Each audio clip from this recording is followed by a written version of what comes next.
بسم الله الرحمن الرحيم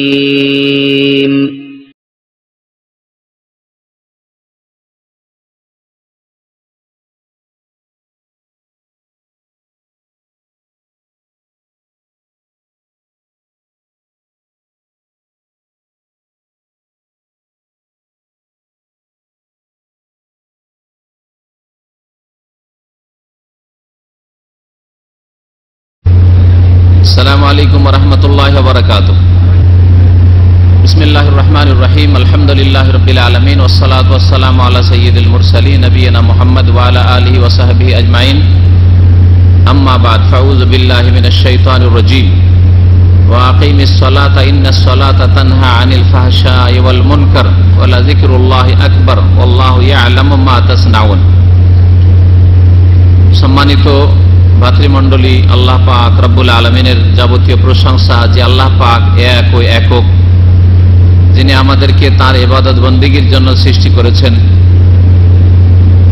যিনি আমাদেরকে যেমন এই রমজান মাসের সিয়াম রোজা ফরজ হিসাবে দান করেছেন, তার পূর্বে তিনি আমাদের উপর 5 ওয়াক্ত সালাত প্রতিদিন ফরজ করেছেন। সালাত এবং সালাম নাযিল প্রিয় নবী মুহাম্মদ রাসূলুল্লাহ সাল্লাল্লাহু আলাইহি ওয়াসাল্লামের উপর, যার মাধ্যমে আল্লাহ পাক রব্বুল আলামিন 5 ওয়াক্ত সালাত মানব জাতির উপর ফরজ করেছেন এবং তাকে আল্লাহ পাক যেমন মেরাজে নিয়ে গিয়ে সম্মানিত করেছেন আকাশের সফরে, ঠিক তেমনি আকাশে 7 আসমানের উপর আল্লাহ পাক এই পবিত্র ফরিজা, এই পবিত্র ফরজ 5 ওয়াক্ত সালাত আল্লাহ পাক ফরজ করেছেন। নামাজের যে সব বৈশিষ্ট্য রয়েছে তার একটি হচ্ছে যে আল্লাহ পাক সমস্ত ইবাদত বন্দেগী জমিনে মাটিতে ফরজ করেছেন জিবরাইল পাঠিয়ে, আর 5 ওয়াক্ত নামাজ ফরজ করেছেন নবীকে ডেকে নিয়ে 7 আসমানের উপরে। জিবরাইলকে 7 আসমানের উপর থেকে পাঠিয়ে নয়, বরং নবীকে ডেকে নিয়ে 7 আসমানের উপর এই 5 ওয়াক্ত সালাত ফরজ করা হয়েছে। আমাদের এই রমজান মাসে যে ধারাবাহিক যেসব আলোচনা হবে তার মধ্যে ইসলামের মৌলিক বিষয়গুলি আলোচনা করা অত্যন্ত জরুরি, যার ফলে রমজান মাসের আলোচনার সাথে সাথে কয়েকদিন রমজান সংক্রান্ত আলোচনা, সিয়াম রোজা সংক্রান্ত আলোচনা, কিয়াম তারাবি বা কোরআন তেলাওয়াত, এগুলি আলোচনা আলহামদুলিল্লাহ হয়েছে। তারপরে যে আলোচনাটি সব সময় মানুষের জন্য জরুরি, রমজানেও জরুরি আর রমজান ছাড়া প্রতিটি সময়ে প্রতিটি মুহূর্তে জরুরি, তা হচ্ছে আল্লাহ পাকের তৌহিদ, একত্ব। আর তার বিপরীত হচ্ছে শিরক। তৌহিদ সম্পর্কে বিস্তারিত আলোচনা না হলে সংক্ষেপে প্রায় প্রতিদিন হয়েছে। শিরকের সম্পর্কেও আলোচনা হয়েছে দুটি, যদিও সে আলোচনা যথেষ্ট না, কারণ শিরকের রোগ সবচেয়ে বড় রোগ। তারপরে যে আলোচনার প্রয়োজন তাওহীদ শিরকের আলোচনার পরে, তা হচ্ছে 5 ওয়াক্ত নামাজ, 5 ওয়াক্ত সালাত। আজকে এই 5 ওয়াক্ত সালাতের গুরুত্ব, ফজিলত, নামাজ পড়লে কি পাবেন, নামাজ না পড়লে কি পাবেন, সংক্ষেপে আপনাদের সামনে অল্প সময়ে পেশ করার চেষ্টা করব। আল্লাহ পাক রব্বুল আলামিন মানব জাতির ওপর তাওহীদের পরে আল্লাহ পাকের একত্ব, আল্লাহ যে এক ও একক, তার কোনো শরীক নেই, এটি হচ্ছে তাওহীদ। এই তাওহীদ ফরজ করার পরে মানব জাতির ওপর যে দ্বিতীয় বিষয়টি ফরজ করেছেন, 2 নম্বরে যার সিরিয়াল আছে, তা হচ্ছে 5 ওয়াক্ত নামাজ। তা হচ্ছে 5 ওয়াক্ত নামাজ আল্লাহ পাক রব্বুল আলামিন প্রতিটি মানুষের উপর ফরজ করেছেন। মানুষকে আল্লাহর প্রতি বিশ্বাসী হয়ে, পরকালে বিশ্বাসী হয়ে, রাসূলের প্রতি বিশ্বাসী হয়ে, যেসব বিষয় হচ্ছে ঈমানের বিষয়, যেগুলিকে ঈমানের স্তম্ভ বা খুঁটি বলা হয়, সেগুলি বিশ্বাস করার পরে আর কালেমায়ে তাইয়্যিবা লা ইলাহা ইল্লাল্লাহ, আল্লাহ ছাড়া কেউ সত্য মাবুদ নেই, এবং মুহাম্মদুর রাসূলুল্লাহ, মুহাম্মদ সাল্লাল্লাহু আলাইহি ওয়াসাল্লাম আল্লাহ পাকের রাসূল, এই দুটি কথার সাক্ষ্য প্রদান করে আশহাদু আল্লা ইলাহা ইল্লাল্লাহ, আমি সাক্ষী দিচ্ছি যে আল্লাহ ছাড়া কেউ বারহাক সত্য মাবুদ নেই, একমাত্র সত্য মাবুদ, ইবাদতের যোগ্য, ইবাদতের হকদার আল্লাহ তাবারাক ওয়া তাআলা। আর আরো সাক্ষী দিচ্ছি, ওয়া আশহাদু আন্না মুহাম্মাদান রাসূলুল্লাহ, যে মুহাম্মদ সাল্লাল্লাহু আলাইহি ওয়াসাল্লাম আল্লাহ পাকের রাসূল। আল্লাহ পাকের বিধান জানার জন্য আমাদের মাঝে, মানব জাতির মাঝে আর আল্লাহ পাকের মাঝে তিনি দূত, মাধ্যম। তিনি মাধ্যম, নবী করিম সাল্লাল্লাহু আলাইহি ওয়াসাল্লাম মাধ্যম, ওসিলা, কিন্তু দ্বীন জানার ওসিলা। দোয়া করবেন আর নবীকে ওসিলাই পেশ করবেন, নবীর মাধ্যমে আল্লাহর উপর চাপ সৃষ্টি করে আল্লাহর কাছ থেকে কিছু আদায় করব দোয়া করে, এটা হয় না, এটা ইসলাম নয়। যেই দোয়া বিদাতিরা করে থাকে, আল্লাহ পাকের কাছে দোয়া করলে তোমার নবীর ওসিলায় দোয়া করছে, তোমার অমুক ওলির ওসিলায় দোয়া করছে, অমুক পীরের ওসিলায় দোয়া করছে, হ্যাঁ অমুকের ওসিলা দিয়ে দোয়া করছে, এটা ইসলাম নয়, এটা হচ্ছে বিদাতি তরিকা, গুমরাহি। কিন্তু নবী ওসিলা, কিসের ওসিলা ভালো করে জেনে রাখেন এবং ভালো করে মানেন যে আল্লাহ পাকের দ্বীন, যে পূর্ণাঙ্গ জীবন বিধান, যার একটি পাঠ হচ্ছে 5 ওয়াক্ত নামাজ, আর একটি হচ্ছে এই রমজান মাসের রোজা সিয়াম, আর একটি হচ্ছে যাকাত, আর একটা হচ্ছে হজ, আর একটা হচ্ছে হিজাব, পর্দা। এইভাবে ইসলামের বহু বিধি বিধান আছে, হালাল হারাম, বৈধ অবৈধ, জায়েজ না জায়েজ, করণীয় বর্জনীয়, এই সমস্ত কিছু, এ হচ্ছে জীবন বিধান, আসমানি সিলেবাস। এই জীবন বিধান আল্লাহ পাকের কেমন, কোনটা চলবে কোনটা চলবে না, কোনটা ফরজ করতেই হবে, কোনটা সুন্নত, কোনটা হারাম, কোনটা নাজায়েজ, কোনটা অপছন্দনীয়, কোনটা করা চলবে না, ইত্যাদি। এই সমস্ত কিছু জানার জন্য কি বিশ্বাস করব, কি বিশ্বাস করব না, এটা ঠিক বিশ্বাস, এটা ভুল বিশ্বাস, এটা হচ্ছে সহি আকীদা, এটা হচ্ছে ভ্রান্ত আকীদা, এটা ইসলামিক বিশ্বাস, এটা হচ্ছে শিরকি কুফরি ভ্রান্ত বিশ্বাস, গুমরাহি।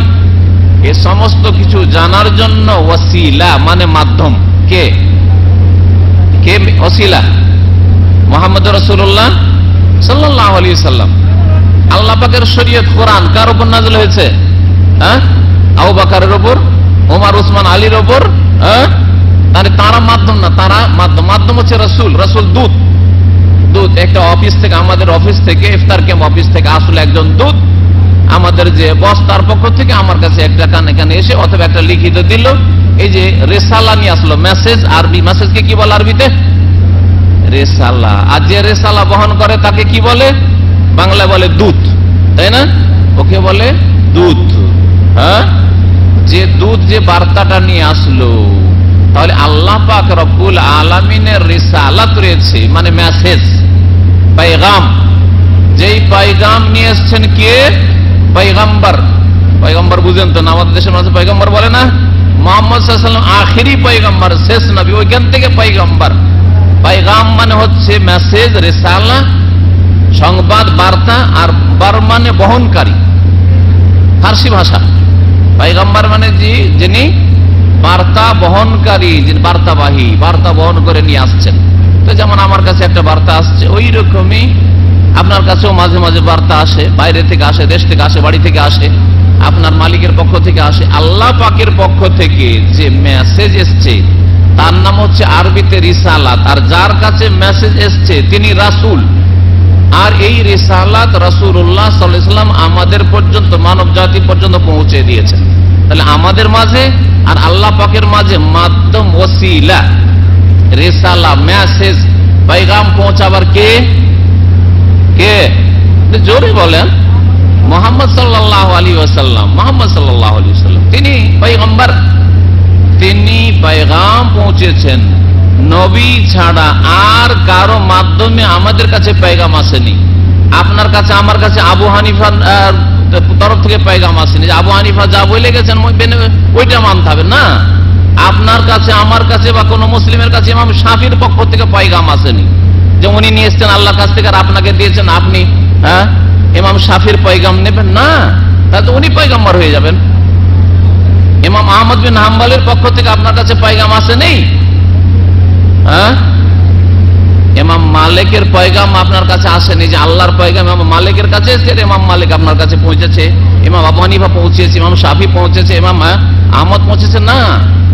আল্লাহ পাকের পয়গাম। আল্লাহ পাক কোনটা ভালোবাসেন? উদাহরণস্বরূপ 5 ওয়াক্ত নামাজ পড়া আল্লাহ ভালোবাসেন, পছন্দ করেন। আল্লাহ পাক রব্বুল আলামিন কোন টাইমে নামাজ পড়া ভালোবাসেন, কোন সময়ে এই 5 ওয়াক্ত নামাজ পড়তে হবে। আল্লাহ পাক রব্বুল আলামিন কয়টা ঈদ ভালোবাসেন? ঈদুল ফিতর, ঈদুল আজহা। হ্যাঁ, আল্লাহ পাক রব্বুল এই জুমার নামাজটা কোন বারে পড়তে হবে?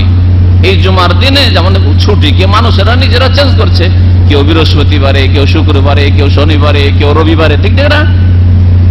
আমাদের সোমবারে, আমাদের দায়ীরা যারা, আমরা আমাদের সেন্টার সোমবারে, তাহলে ছুটি আমরা নিজেরা চেঞ্জ করছি। হ্যাঁ, খেয়াল খুশি মতো। আল্লাহ পাকের পয়গাম আল্লাহ পাকের ইচ্ছা মোতাবেক হইতে হবে। হ্যাঁ, নবীও নিজের ইচ্ছা মোতাবেক পয়গাম পৌঁছাননি যে নবীকে যেটা ভালো লাগলো বলি না। কটা ঈদ পছন্দ? জুমা পড়াটা কোন দিন? ওই জুমার দিন, শুক্রবারের দিন। হ্যাঁ, এটা কার পক্ষ থেকে জানলাম?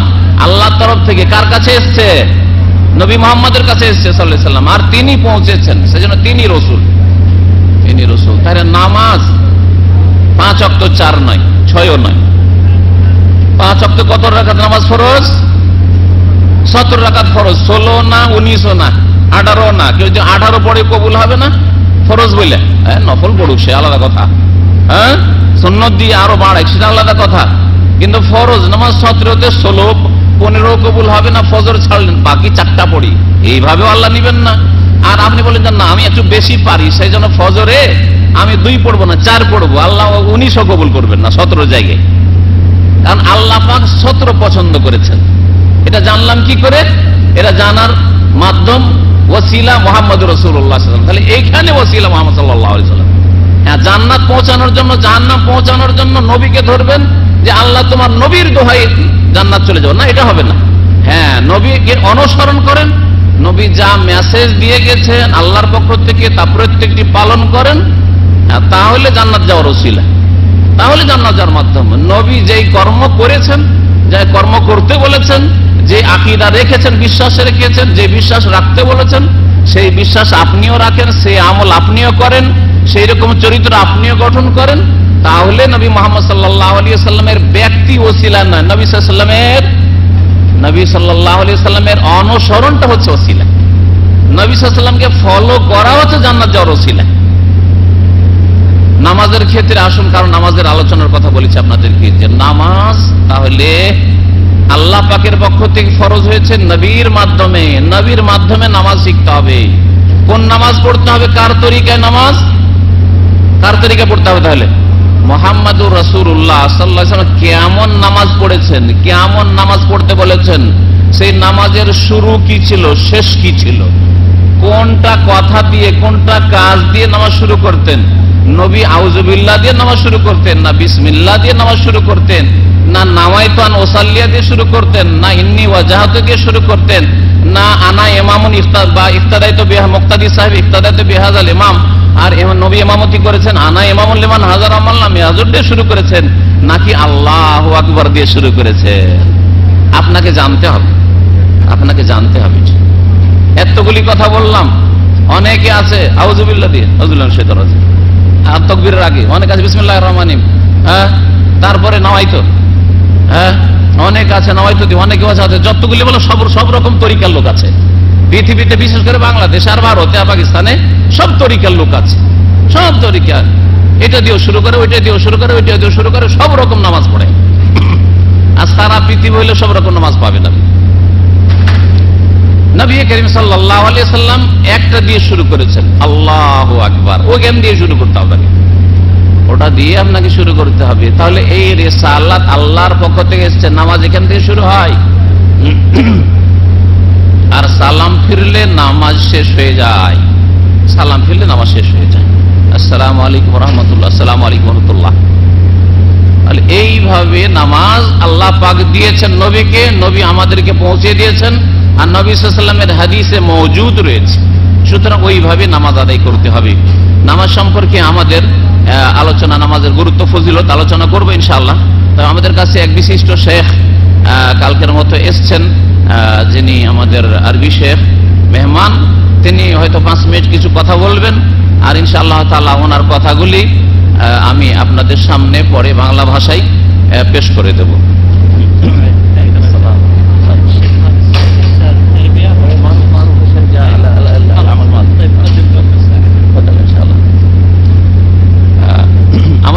যে শেখ এসছেন তিনি হচ্ছেন গত বছরে এসেছিলেন ডক্টর খালেদা সাদি। তিনি সাইকোলজির প্রফেসর দাম্মাম ইউনিভার্সিটির। আর মাশাআল্লাহ তিনি ইসলামিয়াতের উপর, ইসলামিক স্টাডিজের পড়াশোনা করেছেন। আর তারপরে তার ডক্টরেট হচ্ছে সাইকোলজির, ইলমুন নাফসের উপর। তো তিনি আপনাদের সামনে অল্প কিছু কথা রাখবেন, আর তারপরে আমার আলোচনা আবার কন্টিনিউ করব।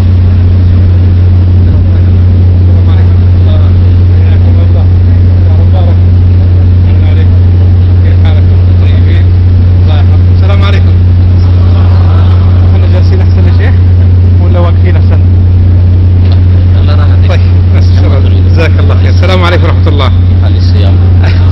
الحمد لله والصلاة والسلام على رسول الله وعلى آله وصحبه وسلم أجمعين.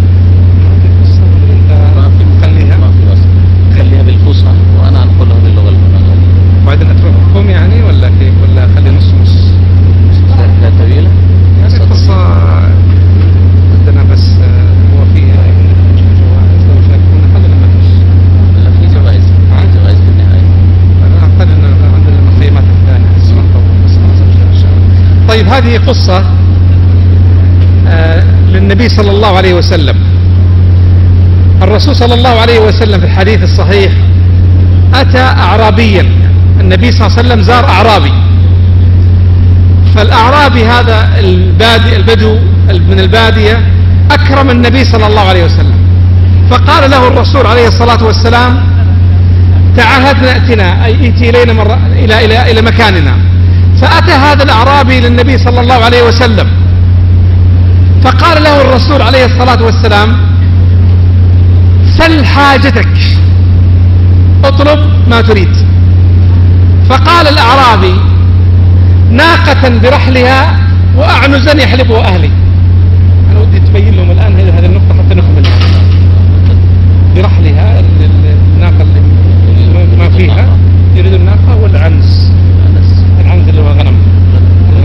أي نعم. من الغنم ولا واحد بس؟ ناقة ويريد ناقة ومجموعة من العنز. تفضل يا شيخ. أحسن كمل بعد أي أحسن يكون معنا في القصة.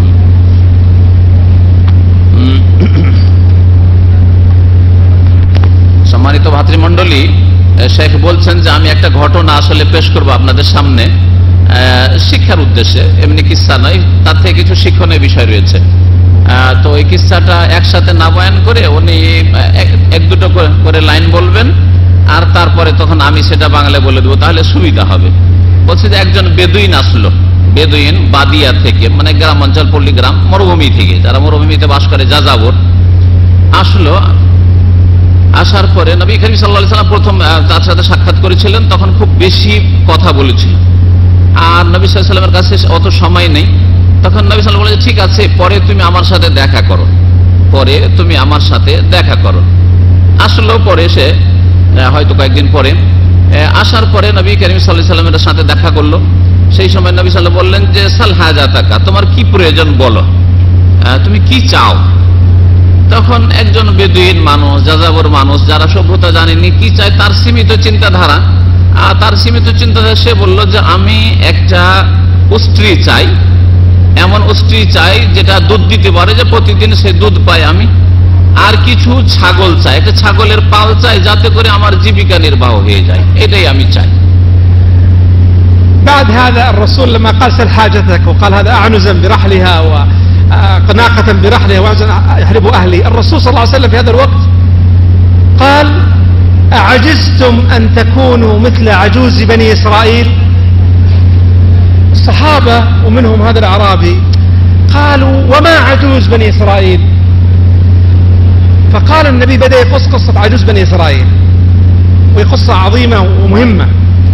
قال إن موسى عليه الصلاة والسلام لما أراد الخروج من مصر هو وقوم من بني إسرائيل ظلوا الطريق، تاهوا، فاستغرب موسى قال ما هذا؟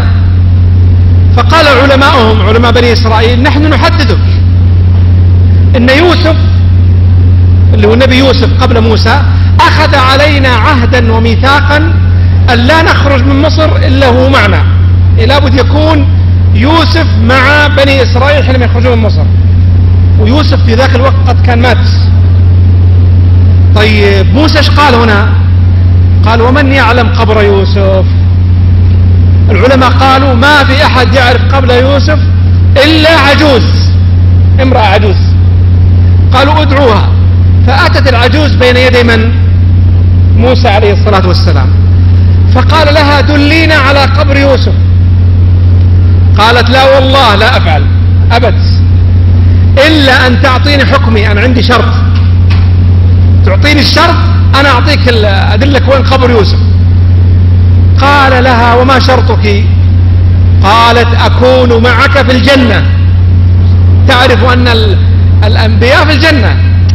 الآن موسى يستطيع يا شيخ أن يقول لها نعم؟ ما يستطيع، سكت موسى، فأوحى الله إلى موسى أن أعطيها حكمها، قل لها أنت معي في الجنة.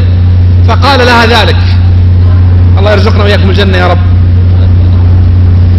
فذهبت بهم إلى موضع مستنقع ماء، أرض كده فيها موية مستنقع، فقالت لهم انضبوا أي جففوا، ثم قالت لهم احفروا فحفروا، فإذا جسد يوسف موجود في هذا المكان. يقول النبي صلى الله عليه وسلم فلما أقلوها إلى الأرض أي رفعوها إلى الأرض إذا الطريق مثل ضوء النهار، إذا الطريق مثل ضوء النهار، يعني أصبح الطريق واضحا. استطاع موسى وبني إسرائيل يخرجون من مصر بعد أن حلوا المشكلة والعقدة، وهو العهد والميثاق اللي بينهم وبين مين؟ بينهم وبين يوسف. طيب نحن بيننا وبين الله عهود ومواثيق، إذا أننا قصرنا فيها سنتيه ونضيع كما ضاع من؟ موسى وهو النبي وقومه. واضح يا إخوان؟ واضح يا شيخ؟ هذه قضية مهمة. القضية الأخرى المهمة، هل العجوز يا شيخ مثل الأعرابي؟ لماذا؟ لأن الأعرابي سأل إيش؟ الدنيا، بينما العجوز سألت ماذا؟ سألت الجنة. لذلك لابد أن تتعلق قلوبنا بالله وباليوم الآخر وبالجنة، لا تتعلق قلوبنا بالدنيا حتى ولو كان مباحا، فكيف لو كان حراما. أسأل الله لي ولكم التوفيق والسداد. يكمل لكم الشيخ ونعد أستاذن منكم يا شيخ، جزاكم الله خيرا. زيادة لأن عندي اللقاءات الأخرى هنا، فأنت لعلك تكمل القصة وتبين الدروس في الدرسين المهمين هذا. جزاكم الله خيرا. أكرمكم الله. جزاكم الله. السلام عليكم.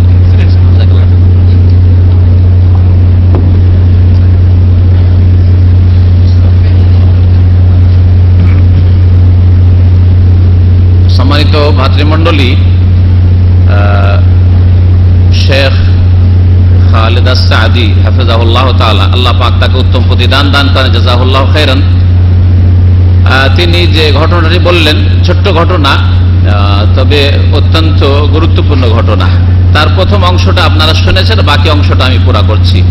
তা আপনাদেরকে স্মরণ, প্রথম অংশটা কি ছিল বলেছি আপনাদের সামনে, যে একজন বেদুই নবী করিম সাল্লাল্লাহু আলাইহি ওয়াসাল্লামের কাছে বারবার করে বেশি কথা বলছিল, বেশি কিছু চাওয়ার চেষ্টা করছিল বা আলোচনা করার চেষ্টা করছিল। নবী করিম সাল্লাল্লাহু আলাইহি ওয়াসাল্লাম বললেন যে ঠিক আছে, পরে আমার সাথে দেখা করবে। দেখা করলো সেই বেদুইন এসে নবী করিম সাল্লাল্লাহু আলাইহি ওয়াসাল্লামের সাথে। নবী সাল্লাল্লাহু আলাইহি ওয়াসাল্লাম বললেন যে তুমি চাও, কি চাও? হ্যাঁ, কি লাগবে চাও? কি চেয়েছিল সে? একটা উষ্ট্রি চেয়েছিল, যাতে একবারে সাজানো উষ্ট্রি, একবারে যাতে উষ্ট্রি চড়তেও পারি আবার দুধও পায়। আর কি চেয়েছিল? বকরির পাও চেয়েছিল, যে বকরি থাকলে দুধ হবে। আর আরবদের প্রাচীন যুগের এই প্রধান খাদ্যই ছিল বকরি ছাগলের গোস্ত, না হয় দুধ, উটের দুধ আর বকরির দুধ। সুবহানাল্লাহ, আল্লাহ পাক কত নিয়ামত আপনাদেরকে আমাদেরকে দিয়েছেন, তারপরে আমরা শুকরিয়া আদায় করি না। এগুলো কি খাবার বলি না অনেকে, এই আবার কি খাবার? যদি আল্লাহ পাক ওই দিকে ফিরিয়ে দেন আবার সেই যুগের মতো, এই ওই আরবে আছেন মরুভূমিতে, যদি আল্লাহ পাক ফিরিয়ে দেন তো কি হবে? আবার ওই বকরির দুধ, না হয় উটের দুধ, না হয় গোশত, আর কিছু নেই। জীবনে ভাত কোনোদিন তারা পাননি, বলেন আলহামদুলিল্লাহ। তো তারপরে নবী করিম সাল্লাল্লাহু আলাইহি ওয়াসাল্লামের কাছে বেদুইন যখন চাইলো, কি চেয়েছিল? দুনিয়া না আখিরাত চেয়েছিল? হ্যাঁ, দুনিয়া চেয়েছিল। একটা উট চাই আর বকরির পাল চাই, সোজা কথা। দুনিয়া চাই, একটু সুখে শান্তিতে, সেই যুগে একটু সুখে থাকতে চাই। নবী করিম সাল্লাল্লাহু আলাইহি ওয়াসাল্লাম ওই বেদুইনকে আর যে সামনে সাহাবায়ে কেরামরা ছিল তাদের সকলকে সম্বোধন করে বললেন যে তোমরা তোমরা কি বনি ইসরায়েলের বুড়ির সমান হতে পারবে না? আয়াজু আহাদুকুম আন তাকুনু মিসলা আজুজে বনি ইসরাইল, তোমরা কি এতটুকু যোগ্যতাও রাখো না যে বনি ইসরাইলদের মাঝে মুসা আলাইহিস সালামের যুগে যে একটা বুড়ি ছিল বৃদ্ধা, ওই বুড়ির সমানও তোমরা হতে পারবে না? তখন সাহাবীরা তো জানে না যে বনি ইসরাইলদের বুড়ি আবার কে ছিল। জিজ্ঞেস করলো, ওয়ামা আজুজ বনু ইসরাইল ইয়া রাসূলুল্লাহ, বনি ইসরাইলদের বুড়ি কে আবার? তখন নবী করিম সাল্লাল্লাহু আলাইহি ওয়াসাল্লাম ওই বুড়ির কিস্সা বয়ান করলেন।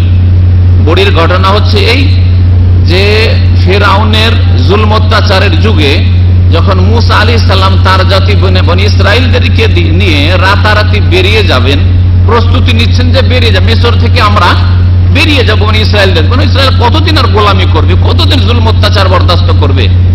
পুরুষদেরকে হত্যা করা হইতো, পুরুষ ছেলে জন্মালে, আর মেয়েদেরকে দাসী বানিয়ে নেওয়া হয়তো, কত জুলম বরদাস্ত করব? এদেরকে নিয়ে বেরিয়ে পড়ো মিশর থেকে, তাহলে আর ফেরাউন ধরতে পারবে না।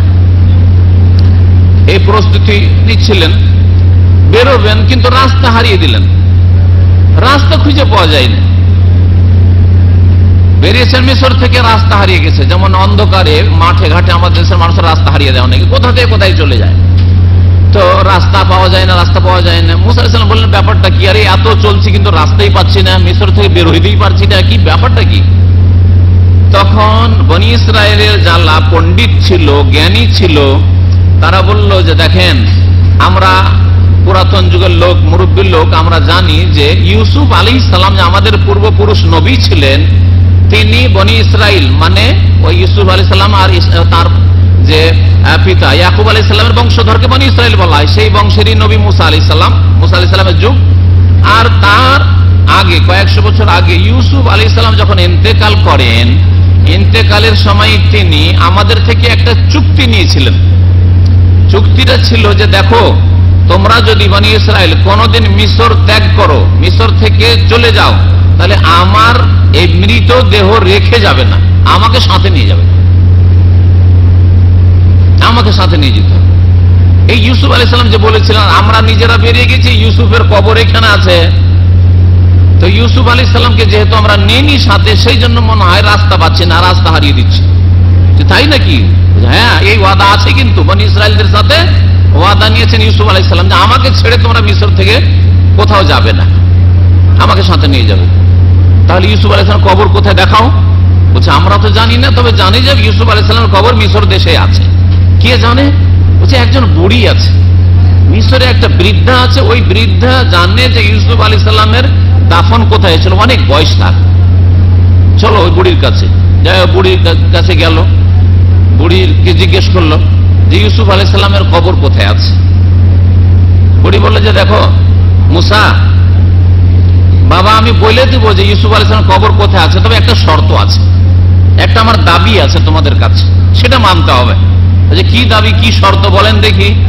বলছে শর্ত হচ্ছে যে আন আকুনা মাকা ফিল জান্নাহ, যাতে আমি, আপনি, আল্লাহর নবী মুসা আপনার সাথে জান্নাতে থাকতে পাই, জান্নাত আমি পাই, এই গ্যারান্টি, এই নিশ্চয়তা আমাকে দিতে হবে। যদি জান্নাতের ওয়াদা করেন তাহলে আমি বলে দিচ্ছি যে ইউসুফ আলাইহিস সালাম কবর কোথায় আছে। কি করে বলবেন? মুসা আলাইহিস সালাম বলতে পারবেন নাকি? হ্যাঁ, আমাদের স্যার এক শ্রেণীর বিদাতির আছে, ওরা বললে যে নবী রসুল ওরা মুখতারিকুল, এটা একটা তারা শিরকি পরিভাষা বানিয়েছে।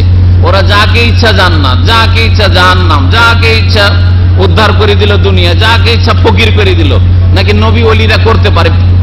নবীরা তো করতে পারে, নাকি পীরেরাও পারে। এই জন্য ভণ্ড পীরেরা মুরিদানদেরকে বলে যে বাবা গো, তোমরা আল্লাহর ওয়াস্তে নজর নিয়াজ পেশ করো, তোমাদেরকে রেখে একা আমি জান্নাতে যাব না, সাথে নিয়ে যাবে, সাথে নিয়ে যাবে। এই বিদাতি ভণ্ডরা আমাদের দেশের এই সব করে। অথচ নবী মুসা আলাইহিস সালাম কালিমুল আল্লাহর সাথে কথা বলার আল্লাহ সুযোগ দিয়েছেন, তাকে তাওরাত নাযিল করেছেন, হ্যাঁ, সেই নবীও চুপ হয়ে যাচ্ছেন। এটা কি করে দিব? আমার জান্নাত তো আমার হাতে নাই। আল্লাহর পক্ষ থেকে ওহী আসলো, নবীর কাছে ওহী আসে, জিবরাইল আসেন, জিবরাইল ওহী নিয়ে আসলো, আর ঠিক আছে, বুড়িকে বলে দাও যে হ্যাঁ তুমি জান্নাতে থাকবে, জান্নাত যাবে, আর মুসা আলাইহিস সালামের সাথ পাবে তুমি জান্নাতে। ওই যুগের নবী মুসা আর নবীর সাথে, ওই যুগের নবীর সাথে, তোমাদের নবীর সাথে তুমি জান্নাতে থাকার সুযোগ পাবে। এই যখন পেয়ে গেল যে ঠিক আছে চলো, নিয়ে গেল একটা জায়গায়, যেই জায়গায় একবারে কাদা হয়ে আছে, ময়লা আবর্জনা আছে, আর ওখানে পানি, একটু পানি ধরে আছে। বলছে এই জায়গায় ইউসুফ আলাইহিস সালামের কবর আছে, এই জায়গায় ইউসুফ আলাইহিস সালামের কবর আছে। পানিকে ছেঁচে ফেলা হলো, পানি সেচ করে ফেলা হলো, শুকিয়ে দেওয়া হলো, তারপরে খোঁড়া হলো। খনন করার পরে ইউসুফ আলাইহিস সালামের দেহ পাওয়া গেল। কারণ নবী রাসূলদের দেহ মাটির উপর আল্লাহ পাক হারাম করেছেন। তারা ইন্তেকাল করে কিন্তু দেহ মাটিতে খেতে পারে না। আবু দাউদের সহিহ হাদিস রয়েছে, যেটা শাইখ উল্লেখ করেনি, আমি বলে দিচ্ছি আপনাদের ফায়দার জন্য। ইন্নাল্লাহ হারামা আলাল আরদি আন তাকুলা আজসাদাল আম্বিয়া। আল্লাহ পাক রব্বুল আলামিন জমিনের ওপর, ভূমির ওপর, মাটির ওপর হারাম করেছেন। কি হারাম করেছেন? আন তাকুলা আজসাদাল আম্বিয়া, নবী রাসূলদের দেহ বডি খেতে পারবে না, খাওয়াটা হারাম করেছেন, খেতে পারবে না। যেমন ভাবে ইন্তেকাল করেছে, যে অবস্থায়, ওই অবস্থায় পাবেন আপনি, ওই অবস্থায় পাবেন। এটা নবীদের বৈশিষ্ট্য। নবীদেরকে আল্লাহ পাক রব্বুল আলামিন এইভাবে রাখবেন তাদের দেহকে। কিন্তু মত, ইন্তেকাল, আল্লাহ কোরআনে বলছেন কুল্লু নাফসিন যায়কাতুল মত, প্রত্যেক আত্মার মৃত্যু আছে, প্রত্যেক আত্মার মৃত্যু সাথে ইন্তেকাল হবেই হবে। তো সম্মানিত ভাতৃমণ্ডলীরা, ওই বুড়ি দেখিয়ে দিল, উঠা হলো, লাশ উঠানো হলো। তারপরে যখন ইউসুফ আলাইহিস সালামের মৃতদেহ সাথে নিয়ে বনি ইসরাইলরা যখন সফর শুরু করলো, তা রাস্তা আলোকিত হয়ে গেল। শাইখ বলে যে রাস্তা পাচ্ছিল না, হারিয়ে দিচ্ছে, রাস্তা আলোকিত হয়ে গেল, রাস্তা একবার স্পষ্ট হয়ে গেল তাদের জন্য। রাতের অন্ধকারে, সেই যুগে বিদ্যুৎ ছিল না, লাইট ছিল না, টর্চ ছিল না, কিছু ছিল না, রাস্তা আলোকিত হয়ে গেল, তারা রাস্তা পেয়ে গেল। বলতে চেয়েছেন শাইখের থেকে যে এই বুড়ির চাওয়া আর বেদুইনের চাওয়ায় কত পার্থক্য। বুড়ি চেয়েছে কি? আখিরাতের স্থায়ী জগতের সুখ, আর ওই বেদুইন কি চেয়েছিল? এই ক্ষণিকের টেম্পোরারি জগতের, দুনিয়ার কয়েক বছরের সুখ নাই, সামান্য কোন রকম জীবিকা নির্বাহের উপায়, যে একটা উট চাই আর বকরির পাল চাই। আপনারা কি চান? আপনারা সকলে মুসলিম, কি চান বলেন? জান্নাত চাই। আল্লাহ পাক আমাদের সকলকে যেন জান্নাতুল ফিরদৌস দান করেন। আল্লাহ পাক রব্বুল আলামিন যেন আজকে আমাদের দোয়া কবুল করেন, আল্লাহ পাক জান্নাত দান করেন। নামাজ সম্পর্কে আমার আলোচনা ছিল, কিন্তু সময় শেষের দিকে, সময় নেই। আর আমি একটু আজকে বাইরে বিশেষ কারণে যেতে হবে, সেজন্য আমাদের ভাইরা এসে আছেন, আপনাদের সামনে 2-4-5 মিনিট বলবেন আর পুরস্কারও দেবেন আপনাদেরকে। এর সাথে সাথে আর নামাজের কথা লম্বা না তুলে আমি ইনশাআল্লাহ তাআলা নামাজের বিষয়টা আগামীতে কমপ্লিট করব। আপনাদেরকে একটু স্মরণ করা যে আল্লাহ পাক রব্বুল আলামিনের কাছে দোয়া করেন খুব বেশি বেশি। কখন যে আল্লাহ পাক কার দোয়া শুনে নেন, কার দোয়া যে শুনে নেন বলতে পারেন না। আর এই দোয়ার ফল যখন আপনি আজকে থেকে 5 বছর পরে, 10 বছর পরে, 20 বছর পরে হইল, 30 বছর পরে হইল পাবেন যখন, তখন হাড়ে হাড়ে টের পাবেন যে সুবহানাল্লাহ, আমি ওই দাম্মামে ছিলাম, তখন এই দোয়াটা করেছিলাম, আজকে এই দোয়াটা কবুল হয়েছে। এই দোয়ার প্রতিফলন ঘটেছে আমার ছেলে মেয়েদের মধ্যে। আমি এইরকম ছেলে চেয়েছিলাম, এইরকম মেয়ে চেয়েছিলাম, এইরকম নেক সন্তান চেয়েছিলাম। সুবহানাল্লাহ, আজকে থেকে 20 বছর, হয়তো আজকে বা আজকে থেকে 2-4-5 বছর পরে আপনার ছেলে মেয়ে জন্মাবে, তাহলে 25 বছর 30 বছর পরে সেই ছেলে যেমন মানুষের মতো মানুষ হবে, তখন আপনি বুঝতে পারবেন যে সুবহানাল্লাহ, কতদিন আগে আমি একটা দোয়া করেছিলাম, ইফতার ক্যাম্পে বসে দোয়া করেছিলাম, আজান একাবতের মাঝখানে দোয়া করেছিলাম, ওই সাহরির সময় দোয়া করেছিলাম, ভোর রাতে উঠে 2 রাকাত নামাজ পড়ে দোয়া করেছিলাম, সেজদায় পড়ে পড়ে দোয়া করেছিলাম, জুমার দিনে দোয়া করেছিলাম, ওই জুমার খুতবার 2 খুতবার মাঝখানে দোয়া করেছিলাম, জুমার দিন আসরের পরে মাগরিবের মাঝে এই সময়টাতে দোয়া করেছিলাম। এই সময়গুলি কেন বলছি, কেন বলছি বলেন তো দেখি? এই সময়গুলিতে দোয়া কবুল হয়। সুতরাং আমরা ভালো চান্স নেওয়ার চেষ্টা করব, যদি সত্যিকার অর্থে মুমিন হই। আমরা যদি আমাদের মুদিরের সাথে, মালিকের সাথে কথা বলি, তো আমরা চিন্তা করে কথা বলি, তাই না? চিন্তা করে কথা বলি যে কোন সময় কথা বললে কাজ হবে, এখন কোন মুডে আছে, না রে আজকে রেগে আছে, আজকে এটা কথা বলা যাবে না, আজকে মন মেজাজ খারাপ করে এসছে, আজকে বকাবকি করেছে, আজকে বাড়িতে গোলমাল করে এসছে, আজকে এই করেছে সেই করেছে, তাই না? আজকে সফর থেকে এসছে, ক্লান্ত আছে, কত যে চিন্তা। অথচ একটা 3.5 হাতের মানুষের সামনে আপনার একটা কথা রাখবেন, রাখলেই বা কি, না রাখলেই বা কি, কোন ক্ষতি করে দেবে? এক জায়গায় রিজিক ছুটছে, আর কত জায়গায় আল্লাহ পাক খুলে দেবেন। তারপরেও কত চিন্তা 3টা পয়সার জন্য। একটু স্যালারি বাড়ার দরখাস্ত করব, অথবা একটা ছুটির দরখাস্ত করব, অথবা আমার একটা পেশা চেঞ্জ করে নেব, অথবা আমার একটা রিলিজ চাইবো, আজকে ট্রান্সফার চাইবো, দেবে কি দিবে না, তানাজুল চাইবো। সুবহানাল্লাহ, তার জন্য কোন সময় বললে ঠিক হবে চিন্তা করছেন। এখন খালি পেটে আছে না ভরা পেটে আছে, এখন খুশি মনে আছে না নাখোশ হয়ে আছে। আর আপনি চিন্তা করবেন না যে আল্লাহ পাকের কাছে কখন চাইব। আল্লাহ পাক জালেম নন মানুষের মতো, কিন্তু আল্লাহ পাক রব্বুল আলামিন বিশেষ বিশেষ রহমতের সময় রেখেছেন। রহমতের ঝড় বয়ে যায়, বাতাস বয়ে যায় মাঝে মাঝে, ওই সময়গুলিতে আল্লাহর কাছে চাইতে হয়, ওই সময়গুলিতে আল্লাহ পাকের কাছে চাইতে হয়।